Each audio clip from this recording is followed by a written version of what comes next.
নমস্কার বন্ধুরা, আমি চন্দ্রানী হেসেলে আবার স্বাগত। তো আসুন আজকে একটা আবার নতুন রেসিপি নিয়ে এসেছি। রেসিপিটা একটু শেয়ার করা যাক। তো প্রথমেই আমি এখানে একটা ফ্রাই প্যান নিয়ে নিয়েছি। এটা একটা নিরামিষ রান্না বলে রাখি আগে থেকেই। তো দিয়ে দিচ্ছি এখানে আমি একটু সর্ষের তেল। এটা সর্ষের তেলেই হতে পারে, বা আপনারা চাইলে সাদা তেলেও করতে পারেন, কোনো অসুবিধা নেই। তো প্রথমে আমি এখানে সর্ষের তেল নিয়েছি মোটামুটি 3 থেকে 4 চামচ। 3 থেকে 4 চামচ তেলটা নেওয়ার পরে এটাকে মোটামুটি একটু গরম হতে দেব। তারপর আমি বাকি যে রান্নার প্রসেসটা আছে সেটা বলছি। তো তেলটা একটু গরম হয়েই গেছে। তেলটা আমি দেখে নিলাম হাত দিয়ে যে হ্যাঁ, তেলটা গরম হয়ে গেছে। তো এবার আমি এখানে আগে থেকে এরম পনির, আমি 100 গ্রাম মতো এরম পনির একটু ছোট ছোট টুকরো করে কেটে নিয়েছি। এবার সেই পনিরগুলোকে একটু হালকা ভেজে নেব। পনিরগুলো এখানে দিয়ে দিচ্ছি। দেওয়ার পরে আমি এটাকে জাস্ট একটু হালকা লালচে করে ভেজে নিলেই হবে। তো এই রেসিপিটার নাম দিয়েছি আমি মিক্সড ডাল বলতে পারেন, বা পনির দিয়ে ছোলার ডাল এটাও বলা যেতে পারে। তো এই রান্নাটা আমি শিখেছি আমার একটা বান্ধবীর কাছ থেকে।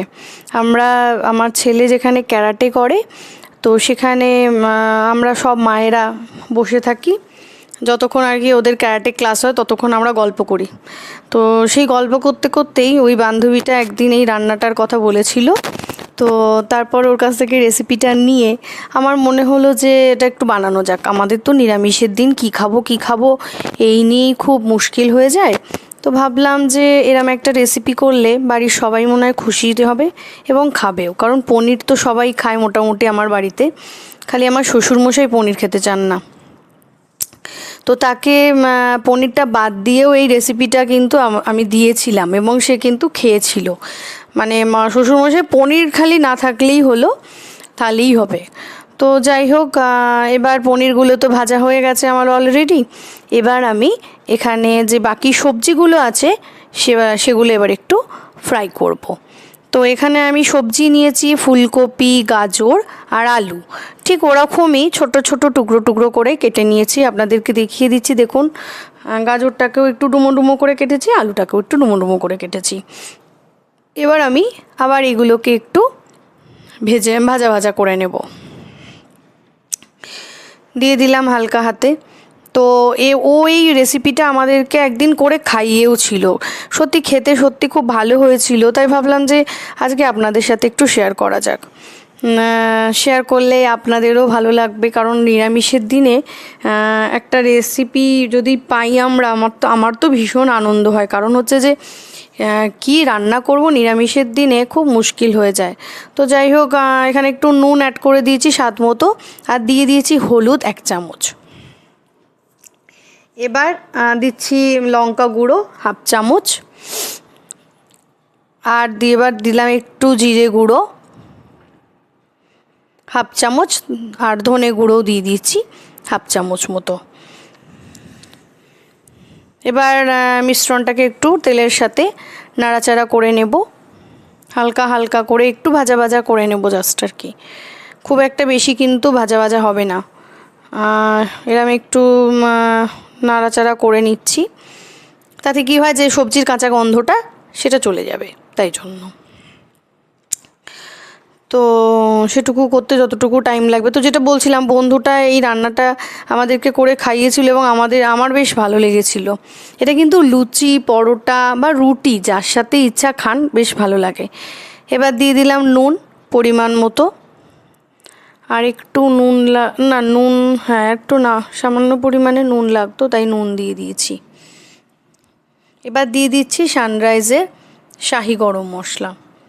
সামান্য পরিমাণে গরম মশলা ইউজ করব এখানে, যেহেতু নিরামিষ রান্না তো তাই জন্য একটু গরম মশলা দিলে খেতে বেশ ভালো লাগে, তাই জন্যই। এবার দিচ্ছি কাশ্মীরি রেড চিলি পাউডার। যেহেতু শুধুমাত্র গন্ধ হলেই তো হবে না, তাকে দেখতেও তো একটু সুন্দর হতে হবে, তাই না? আপনারা কি বলেন আমাকে কিন্তু অবশ্যই জানাবেন। আমার চ্যানেলটা কেমন লাগছে, রান্নাগুলো কেমন লাগছে সেগুলো কিন্তু অবশ্যই জানাবেন, জানাতে ভুলবেন না। আমি কিন্তু আপনাদের উত্তরের অপেক্ষায় থাকবো।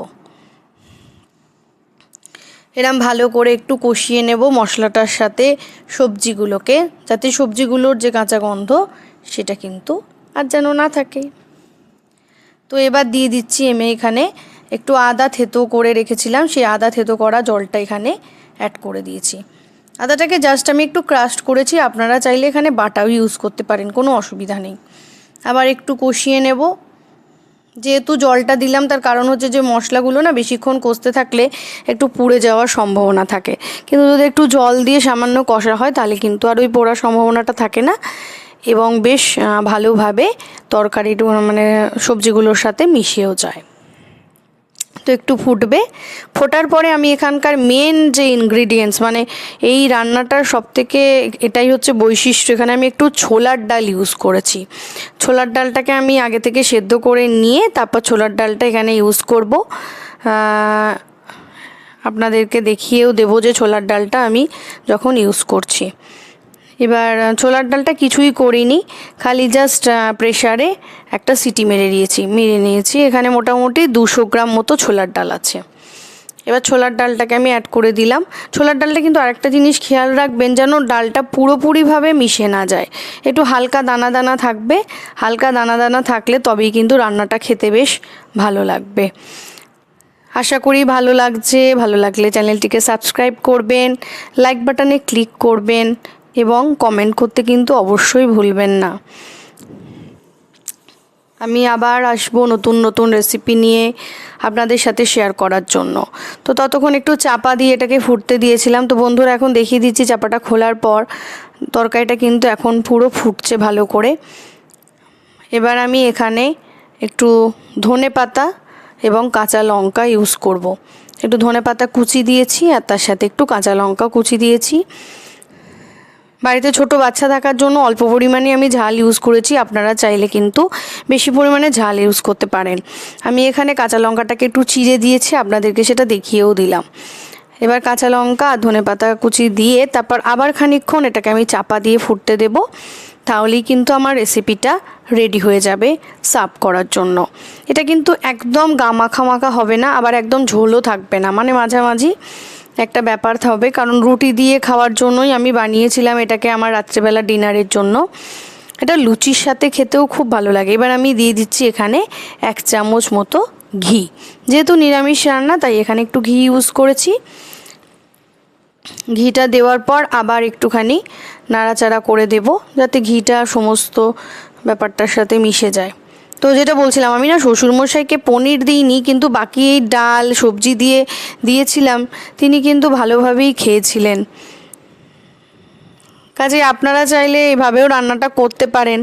অনেকে পনির খেতে তো পছন্দ করেন না, তো সেই জন্যই, বা এটা পনির ছাড়াও রান্না করা যায়। কিন্তু এই ছোলার ডালটা সবজি দিয়ে সত্যি বেশ একটা অন্য রকম রান্না। আমরা তো মুগের ডাল খেয়েছি সমস্ত রকম সবজি দিয়ে, কিন্তু ছোলার ডাল আমি এর আগে খাইনি। সেজন্যই আপনাদেরকে এটা পাঠালাম।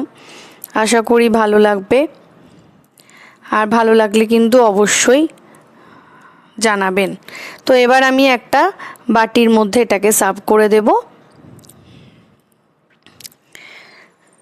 সার্ভ করে দিচ্ছি বাটির মধ্যে তুলে। দেখুন দেখতে বেশ সুন্দর হয়েছে এবং খেতেও সত্যিই খুব সুন্দর হয়। আপনারা খান এবং খাওয়ার পর কিন্তু আমাকে অবশ্যই বলবেন কেমন লাগলো রেসিপিটা। ততক্ষণের জন্য ধন্যবাদ। শুভরাত্রি।